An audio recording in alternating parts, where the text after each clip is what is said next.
Baik, assalamualaikum warahmatullahi wabarakatuh.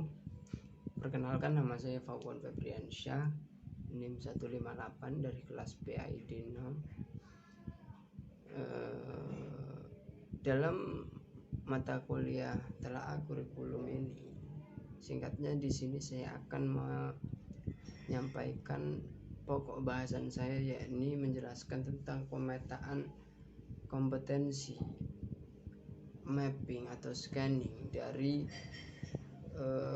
yang saya bawakan ini dari jenjang MTS, yakni pada mata pelajaran Seni Kebudayaan Islam atau SKI.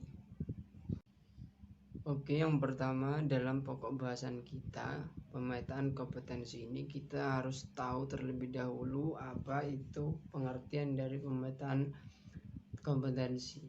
Singkatnya, suatu pemetaan kompetensi ialah platform untuk membandingkan tingkat keterampilan yang ada sekarang dan yang diinginkan, serta kompetensi individu yang diperlukan untuk melakukan tugas secara efektif dan efisien.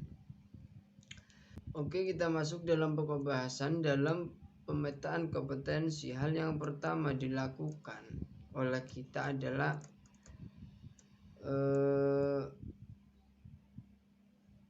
mengetahui suatu judul yang akan dibawakan, yaitu suatu materi itu sendiri yang akan kita petakan dalam pemetaan kompetensi. Jika kita sudah memperoleh judul yang atau materi yang akan kita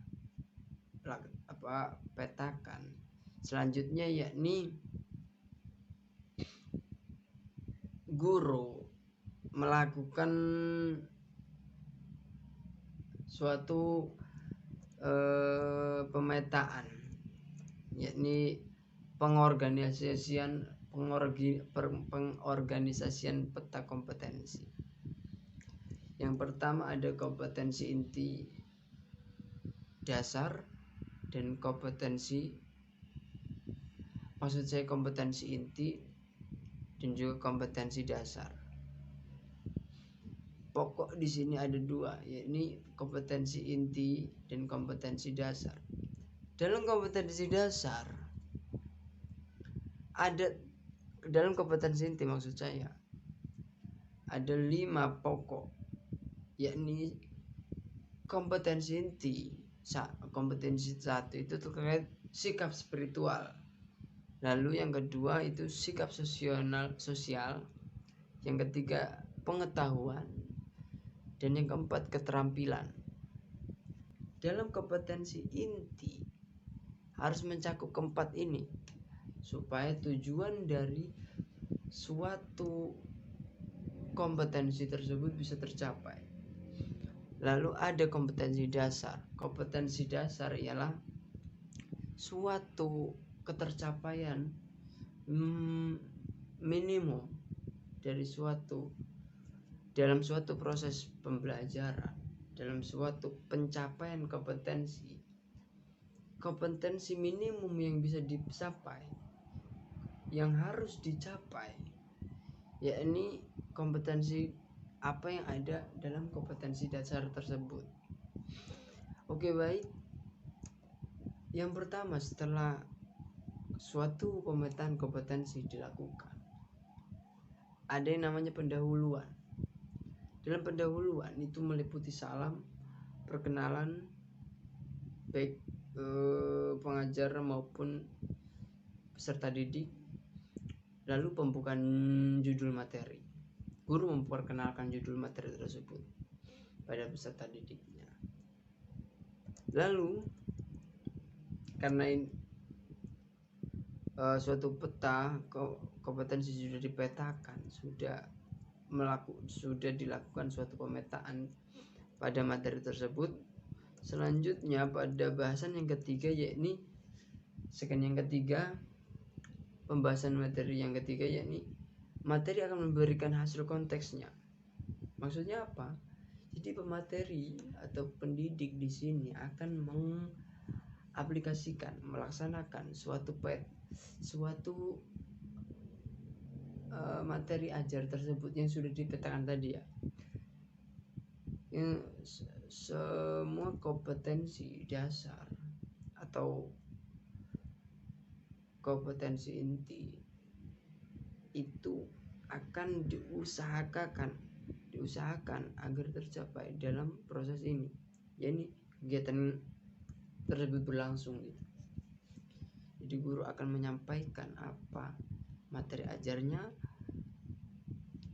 peserta didik akan menerima proses pembelajaran, lalu berusaha untuk mencapai tujuan pembelajaran.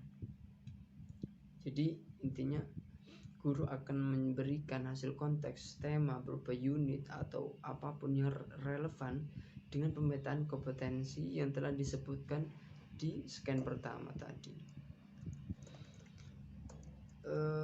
Dalam pembahasan ini tentunya tidak akan mungkin sekaligus bisa disampaikan oleh pendidik. Jadi akan dibentuk suatu pembagian waktu. Ada yang disebutkan pertemuan pertama, kedua, dan seterusnya. Lalu yang ketiga, guru atau pendidik mengembangkan ide-ide pembelajarannya, mulai dari pendekatan, model, metode pembelajaran yang relevan dengan kemampuan dan yang relevan dengan kompetensi di atas. Dalam pendekatan yang saya gunakan dalam konteks ini, yakni pendekatan CTL, yakni contextual teaching and learning. Lalu model yang saya gunakan ialah penemuan, yakni discovery learning. Jadi menemukan ya. Lalu metode yang saya gunakan ialah pemberian tugas dan resitasi, diskusi, tanya jawab, karya wisata, dan lain-lain. Lalu setelah semua terlaksanakan, scan kelimanya adalah penutup. Ini di mana pemateri mengakhiri telah kompetensi mata pembelajarannya dengan mengucapkan hamdalah, bersyukur, dan lain-lain. Mungkin itu saja yang bisa dapat saya sampaikan dalam bahasan kali ini, dalam video singkat saya kali ini. Terima kasih atas perhatiannya. Assalamualaikum warahmatullahi wabarakatuh.